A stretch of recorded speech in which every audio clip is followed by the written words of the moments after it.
Nggih, waalaikumsalam. Mas Dika Kayen. Nggih, niki Mas Dika wonten Kayen mirsani live streaming.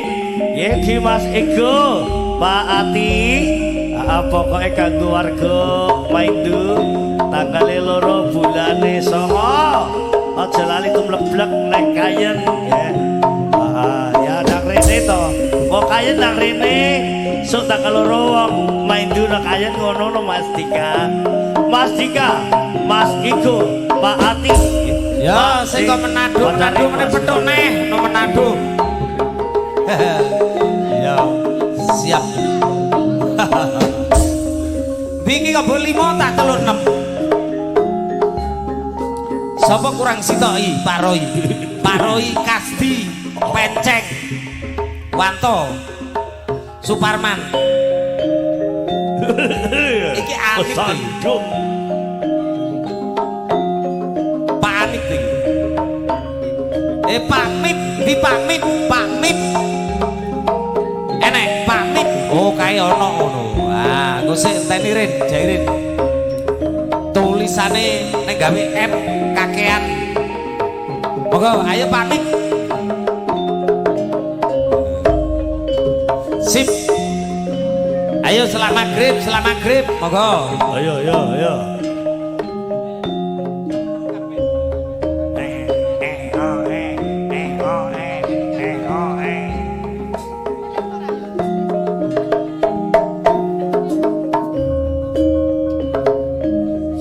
Spesial mereka kaki Mas Dika, Pak Ati, Mas Eko, ini wonten Kayen giring Bang Leman, menonton live streaming saking marga Laras.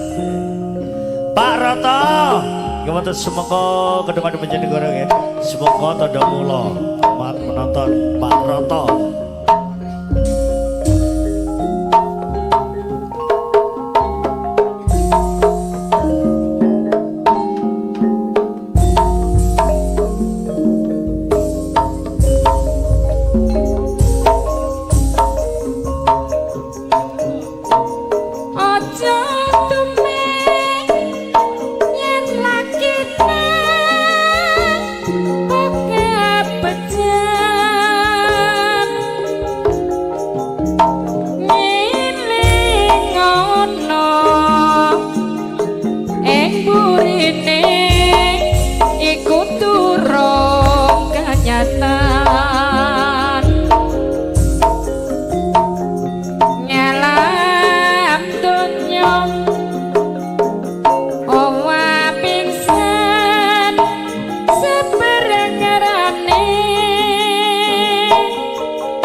Donya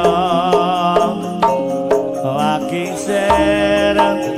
sabar lananane barang wongkap ditresnane kudu ning regular gomanting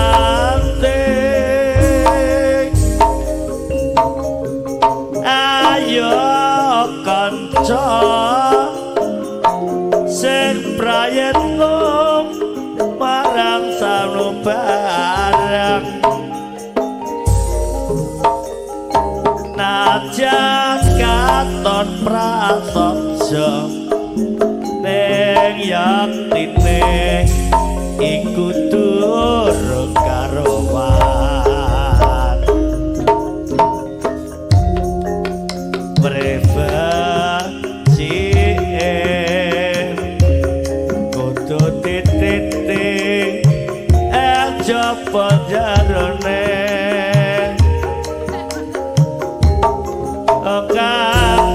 pengen kudu sabar marang tumindake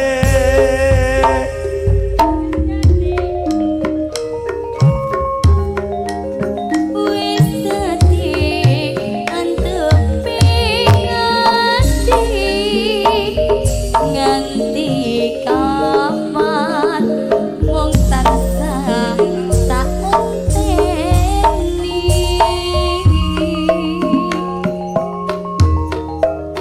aku wis kepacet tresno ya mung sliramu sing katon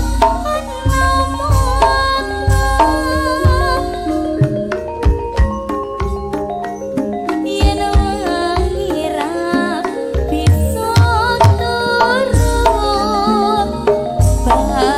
bayanganmu wis mlebu pikiran aku kok kaya ngene rasane mong tansah kangen pengen weruh dhewe apa bisa aku nyedek sliramu juwang ayo kang dadi papujanku ya tolong ana rasa kangen atiku nganggo asem manis sing tak tunggu atuh cik kangen iki bisa mati sakno yen ngono sliramu piye to cik wis gelem tambani. Cik lagi kita tambahin ke suara so tak tambani kok kang tak suwarino ya dadi yo tombo kangene ati iki tobat